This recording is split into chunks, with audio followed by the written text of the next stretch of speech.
Irmãos, olha, a dicotomia, página 97.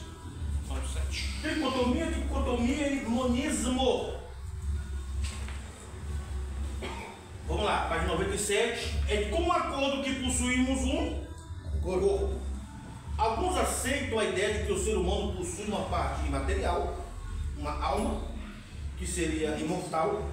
Há, entretanto, uma outra concepção de ser humano que crê que além do corpo, da alma, temos a terceira parte que integra o ser humano, é o espírito. É evidente, portanto, que não há um consenso quanto às partes que constituem o ser humano. Alguns grupos sugerem na compreensão bipartida do ser humano, outros tripartida, e por fim, alguns sugerem um olhar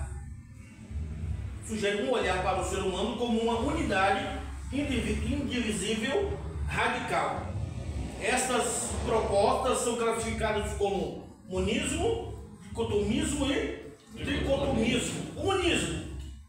O monismo considera impossível pensar o ser humano com um corpo de partes divisíveis, corpo, alma e espírito, ou corpo e espírito, mas concebe o ser humano como uma pessoa. Segundo o monismo bíblico, os termos que aparecem na Bíblia são usados para distinguir a natureza do ser humano. Deve ser considerado sinônimo, segundo Erickson, página 98. Então o monismo é outra vertente, né? Tem o tricotomista, dicotomia e o monismo. Virando a página 98 aí, olha o que diz. De acordo com o monismo, o ser humano é um ser e possui um corpo. A ideia de que, de alguma forma, o homem pode existir a partir do corpo é impensável. Por consequente, não há possibilidade de existência desencarnada após a morte. A imortalidade da alma é completamente inaceitável, segundo o monismo. A imortalidade da alma é completamente inaceitável, portanto, não só deixa de existir alguma possibilidade de uma vida futura a partir da ressurreição do corpo, mas também exclui qualquer tipo de estado intermediário entre a morte e a ressurreição. Então, o monismo não crê, certo? Sim ou não? Sim. Então, essa é uma vertente teológica, é um estudo que tem, certo? Aí embaixo aí, da página 98 aí, a posição monista negligencia assim as principais passagens bíblicas acerca da composição do ser humano, bem como anular a possibilidade de vida após a morte, algo que é exaustivamente enfatizado no texto. Vamos lá, segundo ponto, o dicotomismo pensa o ser humano possuindo duas naturezas, a material e a imaterial. Os dicotomistas consideram sinônimas as passagens que se referem ao ser humano possuindo uma alma e um espírito. Ou seja, quando a Bíblia se refere à alma, está falando da natureza imaterial do ser humano. Assim como quando fala do espírito, está falando da mesma natureza imaterial do ser humano. Então, o dicotomismo, essa vertente teológica, acredita o seguinte: tem hora que a Bíblia fala da alma, tem hora que a Bíblia fala do espírito. Segundo a visão deles, é a mesma coisa, é a matéria do ser humano espiritual, certo? No terceiro parágrafo aí, da página 98, portanto, na visão dicotomista, o homem é composto de corpo, alma e espírito, é a mesma coisa. Os termos alma e espírito aparecem de forma intercambiável em algumas passagens bíblicas. E afirmos o dicotomista, alguns exemplos podem ser destacados em João capítulo 12, versículo 27, que diz assim, Jesus, né? Agora está angustiada a minha alma. E quando num texto muito parecido no capítulo 20 de Jesus, que diz, angustiou-se em espírito. lemos as palavras de Maria em Lucas capítulo 1, versículo 46 e 47. A minha alma engrandece ao Senhor, e o meu espírito se alegrou em Deus, E aí os dicotomistas dizem, não, aqui você viu que a palavra intercambiar, isso quer dizer a mesma coisa. Só que aí, ao contrário deles, os tricotomismo, página 99, olha aí, ó. Então, vamos pular daqui, tá, irmãos? Para nós tentar pegar um pouco mais aqui do assunto. Página 99, aí, ó. O tricotomismo pensa no ser humano de forma tripartita. Essa é uma visão bem popular entre os protestantes, em especial entre os pentecostais. A diferença entre a posição dicotomista e tricotomista está no fato que a segunda entende que há uma distinção entre alma e espírito. Mesmo que em certas passagens haja uso simultâneo dos termos. Para Walter Brunelli, vou pegar só aqui essa teologia sistemática aqui, o pastor Walter Brunelli, olha só, falando de teologia sistemática, você vê que o curso serve para isso. Você estudou teologia sistemática, só que você não vai parar nisso. Aí tem esse combo aqui de quatro volumes do pastor Walter Brunelli, ele está citando aí, sobre angelologia, fisiologia, deixa eu ver aqui, achar rapidamente aqui.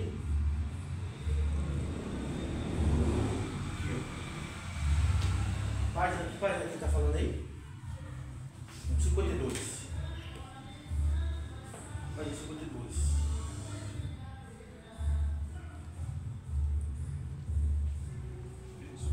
Aqui, ó, mesmo texto, ó. O fato da Bíblia fazer um uso simultâneo dos termos alma e espírito não significa que não haja uma declaração distinta entre eles.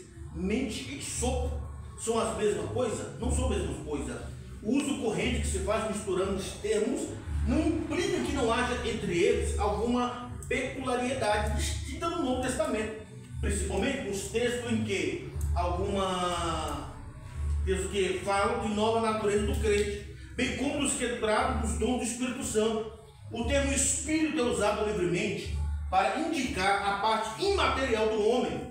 Assim, o termo alma é usado da mesma maneira. O próprio Deus é descrito como alma e como espírito. Apocalipse Atos 2:31, 1 de Pedro 2:11, né? Eis aqui o meu servo, a quem sustento o meu eleito, em que se compraz a minha alma, pus o meu espírito sobre ele. Juízo produzirá-se entre os gentios. Porventura, por estas coisas não os visitaria? Diz o Senhor, não se vingaria a minha alma de gente tal como esta? Então, essa aqui é uma teologia sistemática expandida do pastor Walter Brunelli. Você vê que ele cita muito.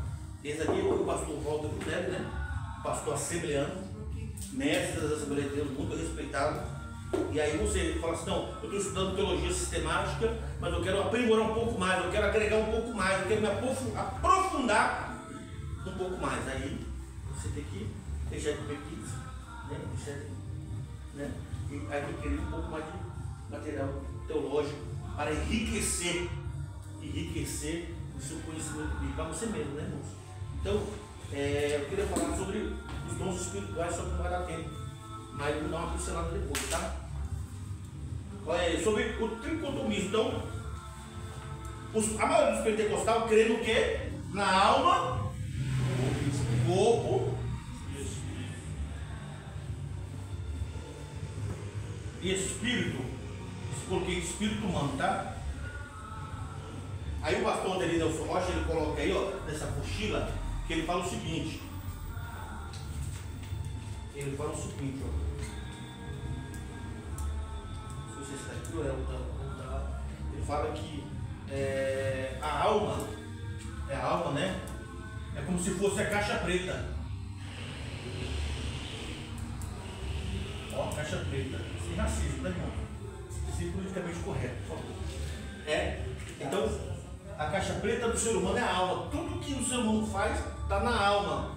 E aí, quando você aceita Jesus, nós aceitamos Jesus, nós estamos num mundo errante. Quando você aceita Jesus, o Espírito Santo habita onde em primeiro lugar? No espírito humano. Aí por isso que você agora se vivificou, porque o espírito humano tem ligação com o Espírito de Deus agora, tem ligação com Deus, porque você agora está o quê? Selado. Você foi selado. O Espírito Santo agora habita no espírito humano. Então, quando eu uso o termo que Deus nos divide um pouquinho dele para a gente, é certo dizer isso? Ele coloca em nós um pouco do espírito. Não, ele coloca o espírito dele mesmo, é a terceira pessoa da divindade. O Espírito Santo habita no corpo, no ser humano, na criação. Então tem Deus em nós temos Deus em nós. Então, assim, às vezes, porque já me fizeram a pergunta sobre qual a diferença sobre os dois espíritos, o espírito de vida, o sopro de vida, né? Que é o espírito de vida, e sobre o Espírito Santo, né? Mas tem pessoas que não concordam, acho que pelo fato de ser da mesma santidade, que é uma mesma situação. Como assim? Sobre o Espírito Santo e o Espírito de vida. Certo. O Caimã fez uma pergunta assim, meio que mais ou menos baseada. Porque o Espírito de vida é que te dá a vida para todo ser humano. Correto. Todo ser humano. Agora, o Espírito Santo, ele é a terceira pessoa da divindade. Né? Da divindade. Então, ele habita um homem aqui, imagina só. Ele habita aqui. O ser humano está caído, socado no seu pecado. O camarada ouviu o evangelho, ouviu a pregação, ele viu a necessidade de aceitar o sacrifício de Cristo na vida dele, a mensagem pregada, ele falou que precisa desse Cristo. Com a boca ele confessou, que no coração ele já creu. Aí o Espírito Santo habita no espírito humano. Aí isso daqui é uma visão teológica pentecostal. Aí é chamada segunda bênção, quando o Espírito Santo habita na alma. Ele sai do espírito humano e passa a habitar na onde? Na alma. Batismo com o Espírito Santo. Ele sai do espírito humano e vai habitar na alma. Os teólogos reformados, né? Eles não creem nessa visão. Então, é errado quando eu falo assim, receba o Espírito Santo, receba o selo do Espírito Santo aí, não. O selo do Espírito Santo você recebe, todo crente recebeu, quando verdadeiramente aceitou a Cristo. Verdadeiramente você aceitou a Cristo, levantou a mão, você, meu Deus, eu preciso se esse Cristo não sou nada, eu reconheço Cristo crucificado. Aí verdadeiramente o Espírito Santo habita no espírito humano.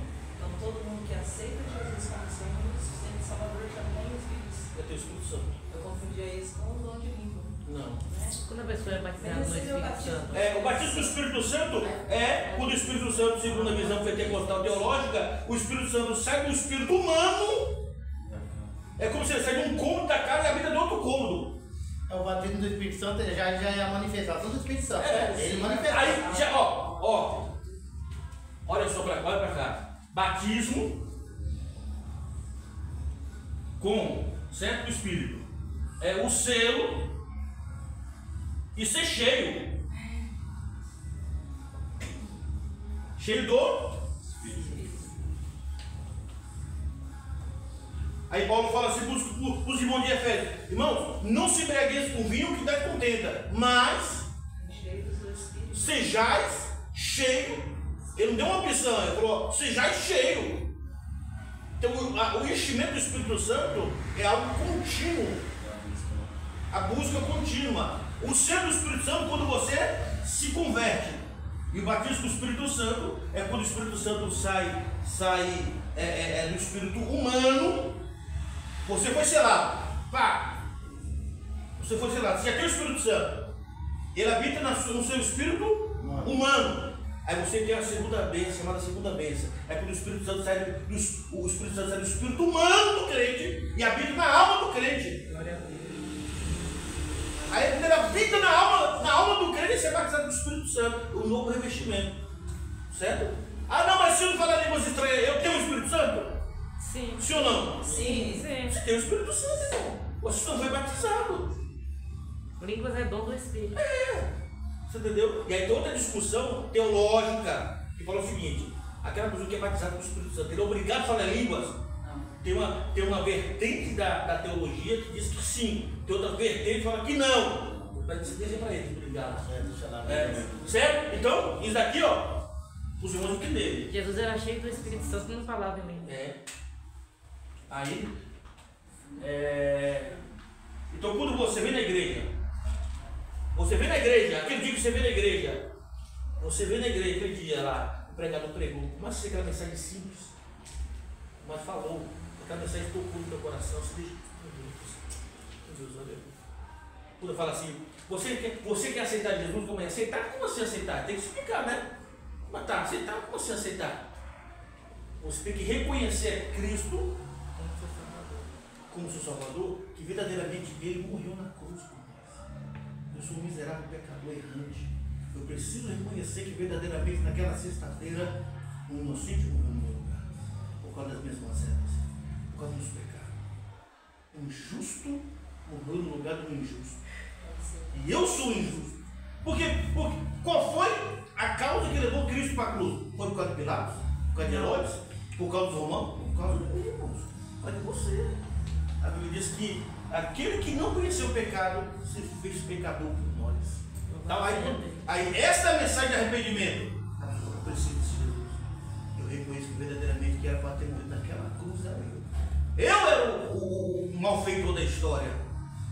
E aí, Cristo morreu no meu lugar. Então, você reconhece isso? Reconheço. Então, vou fazer a confissão. Entrega, né? Aí, esse irmão do pregador fazer a confissão de fé. Vamos fala comigo aí, irmãos. Aí, lógico que isso aí é discipulado, né? Na hora que a pessoa faz a confissão de fé, o pregador já tem que saber que tem que mandar aquela pessoa confessar com a boca dele. Porque no coração ele está crendo, está confessando publicamente que Cristo é o seu Senhor e Salvador. É duas coisas distintas. Uma coisa é Senhor e outra coisa é seu Salvador. Certo? Então, isso aqui só para os irmãos entenderem. Recebe o selo, não, irmão. Se a pessoa aceitou a Cristo verdadeiramente, sem constrangimento, sem constranger a pessoa, ele já foi selado. O Espírito Santo habita nele. Ele é propriedade do Deus.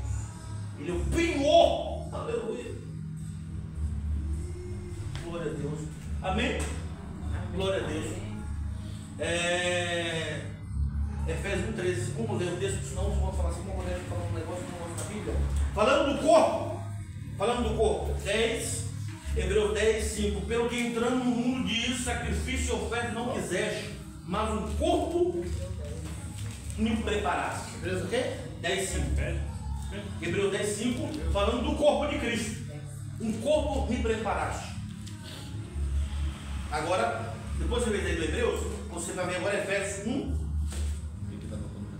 Hebreus 1:13. Efésios 1:13, desculpa. Efésios 1:13. Efésios 1:13.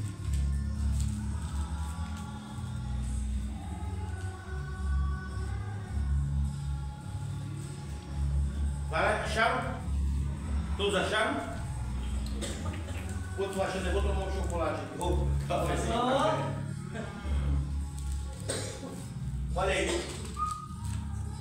Em quem também vós estáis. Depois que ouviste a palavra, verdade. o evangelho da vossa salvação, e tendo nele também crido, fosse selado com o Espírito Santo. Promessa. 14. O qual é o penhor da nossa herança, para a redenção da possessão de Deus, para o louvor da sua Glória. É como se Deus está falando assim: eu vou voltar para buscar vocês. Mas qual é a garantia que você vai voltar? Vou deixar bem orado aí. O que vai deixar bem orado? Meu espírito. Vou deixar meu espírito, porque é uma garantia que eu vou voltar. Então o Espírito Santo, fazendo uma analogia, né? Ele é tanto como uma garantia que Cristo vai voltar, como uma garantia que nós somos propriedade de Deus. E a pessoa, porque você deve ser, né? Nós entramos na igreja cheio de demônios, cheio de, né? Aí o pregador pregou lá aquela mensagem. Aí você falou, meu Deus, precisa de Jesus. Eu preciso de Jesus. Aí você levantou as duas mãos, chorando, fazendo aquele bico, né, irmã? Baiana. Tem aqui que fala que eu não choro, quando é impactado por Cristo, aí chora. E aí imagina só, partindo desse pressuposto aqui, imagina só. Aí a pessoa aceitou a Cristo. Imagina a cena, irmão. Aí o Espírito Santo habita no homem interior. Irmão, se o camarada estava cheio de demônio, irmão, mano, não importa quanto demônio o camarada tinha. Aquele camarada do Gadareno tinha 6 mil. Uma legião de demônios, 6 mil. Os 6 mil teve que sair. A pessoa que coisa maravilhosa, tem crente que pode dizer, tem que ter um. Não, irmão. Se verdadeiramente ele entregou a vida dele para Cristo e o Espírito Santo habita nele, a pessoa cena, o Espírito Santo fazendo um demônio no nervo, você não você entender, né? Bora. Eu não vou sair, como é que é? Você viu que chegou? Não vai sair? Tá chovendo, não, vamos com chuva. A pessoa cena, o demônio correndo tudo. E aí, quando eles, imagina, para você imaginar a cena, aí a pessoa sai da igreja, recebe o Senhor do Espírito Santo, e os demônios de longe vêm, Vamos ficar dentro lá. Agora o outro não mete a cara não, porque é fogo, hein? Se meter a cara, vai queimar, não vai não. Mas ele, como diz Lucas, né, ele fica de longe vendo, né? Tá orando ainda, né? Orando ainda. Quando nós voltamos para ver como é que tá. Você acha que ele não fica de olho na gente, não? Ele não é onipresente. Ele pode estar em todo lugar ao mesmo tempo. Mas ele pode nos averiguar de vez em quando, né? Nosso redor. Olhando, olha. Está vendo o quê? Pornografia, olha. Aí ele já joga uma seta, né? Um pensamento. Ele não sabe o que passa nós também, mas ele sabe, vamos dizer que ele sabe pelas nossas expressões, né? Infelizmente. E aí o camarada diz, eita, vendo um computador. Imagina só, o cara vendo um computador, né? Um vídeo mais picante. Aí eu falei, eita, aí joga outro pensamento aí. A bagaceira é feia.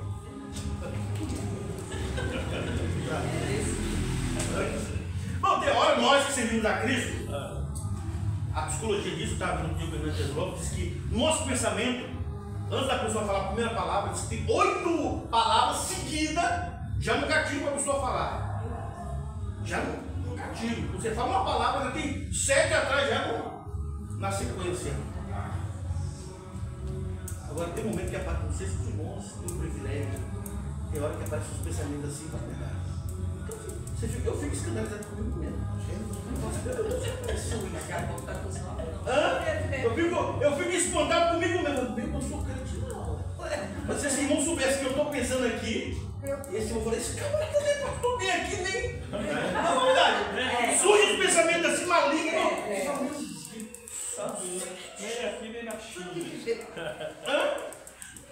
Aí você pensa, aí você não deleta, né? Então delete, aí você vai alimentando aquele pensamento ali, né?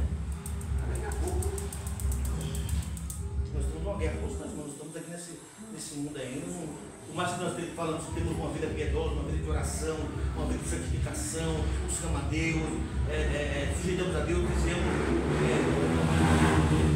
sujeitamos a Deus, resistimos o diabo, ele fugir de nós, mas os pensamentos, o mundo que nós vivenciamos, Isso aqui para lutar contra a carne é os filhos da carne, porque o 19 menino está ainda aí, né? Tá militando ali. Está militando, os meninos. Os meninos, se matou a carne e os filhos ficou. Página de número 100. Corpo, alma e espírito e suas funções. Corpo, alma e espírito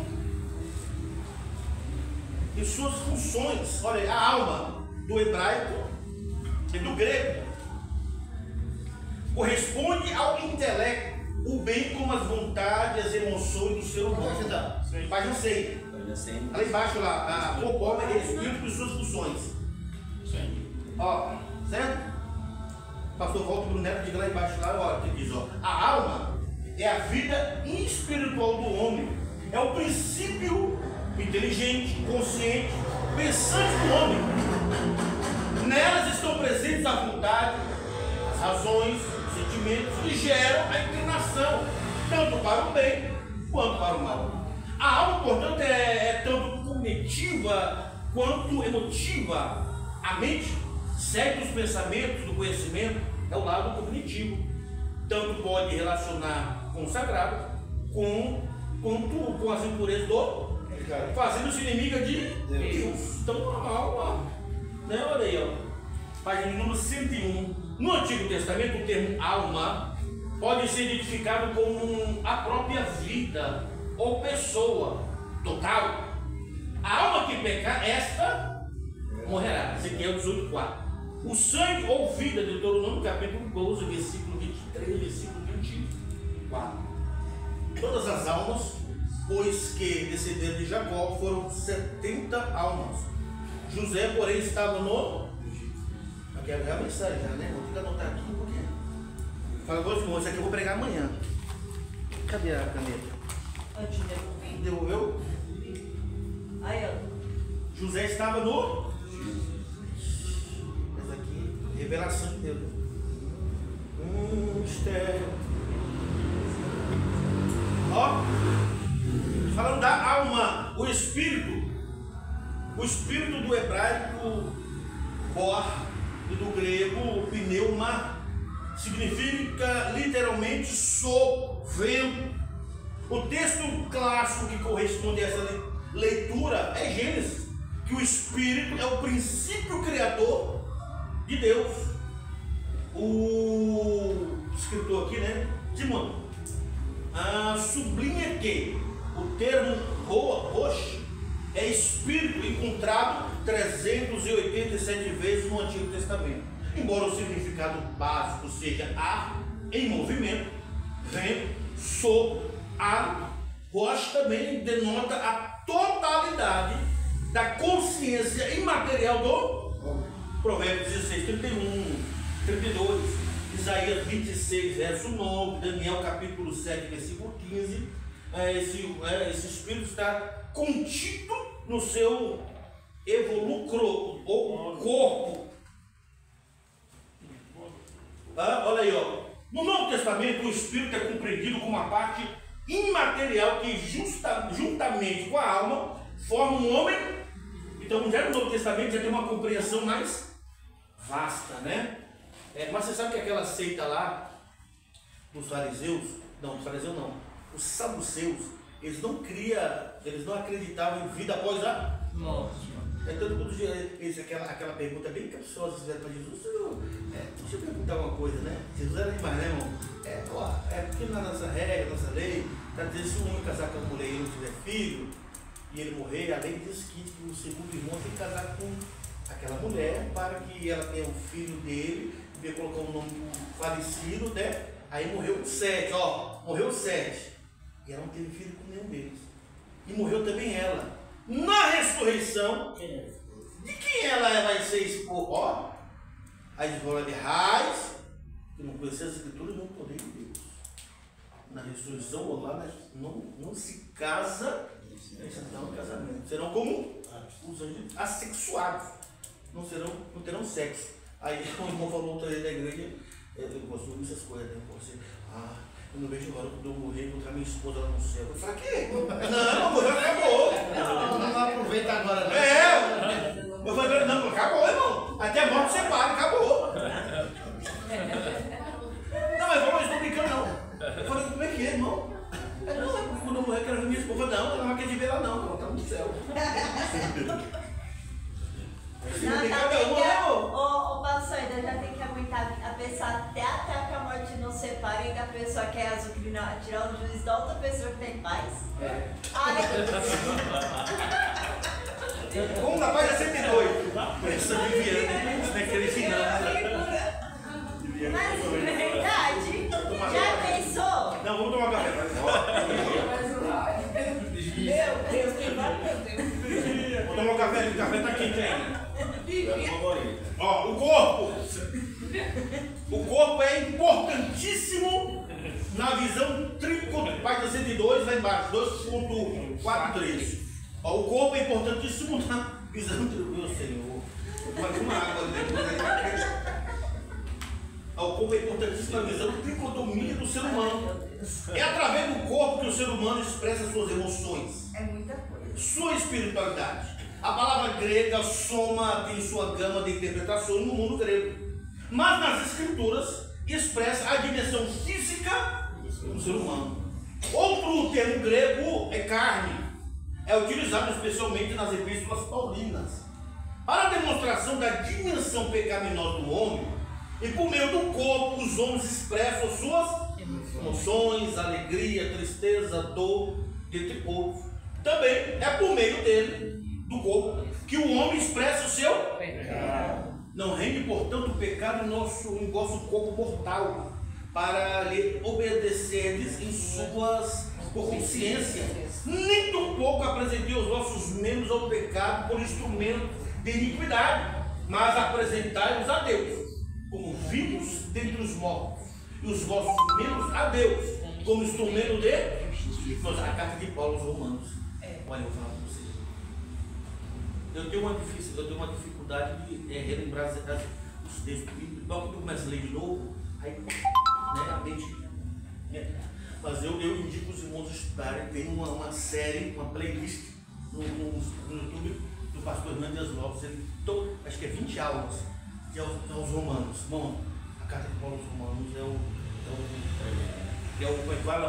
o Everest, é o ápice da cristandade.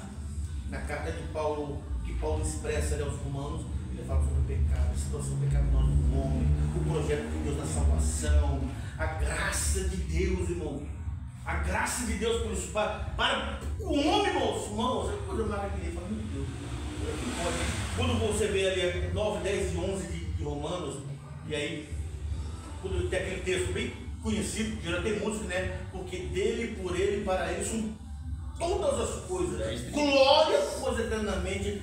Ali quando Paulo fecha ali, parece naquele capítulo ali, ele está vendo o projeto de salvação de Deus. Fica no caso dele. Vê lá Ele era uma palavra. Conhece ele?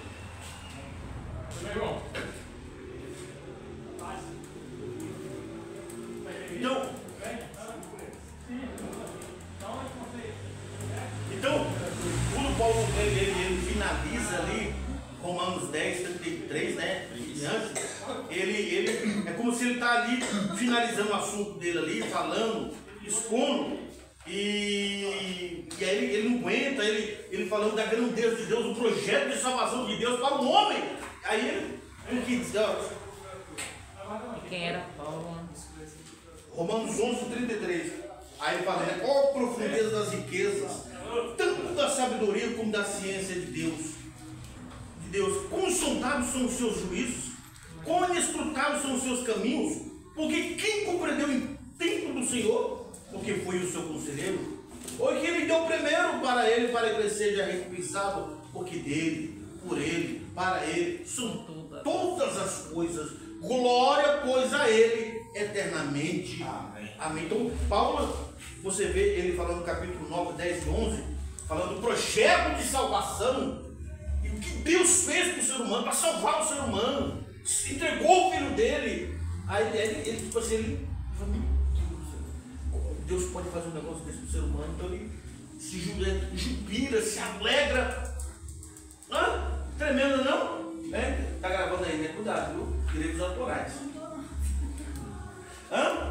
Maravilha, né, irmão? Aí você vê aí agora o corpo, né? Projeto de salvar. Finalizando. Cadê o seu esposo aí já? Olhei, não quero nem ir. 5 minutos. 9, a gente tá 9 e 10. 5 minutos agora para finalizar sobre o pecado. E aí vamos dar uma pinceladinha, tá bom? Ó. A doutrina do pecado, Ramatiologia, página 105. O termo Ramatiologia, 105.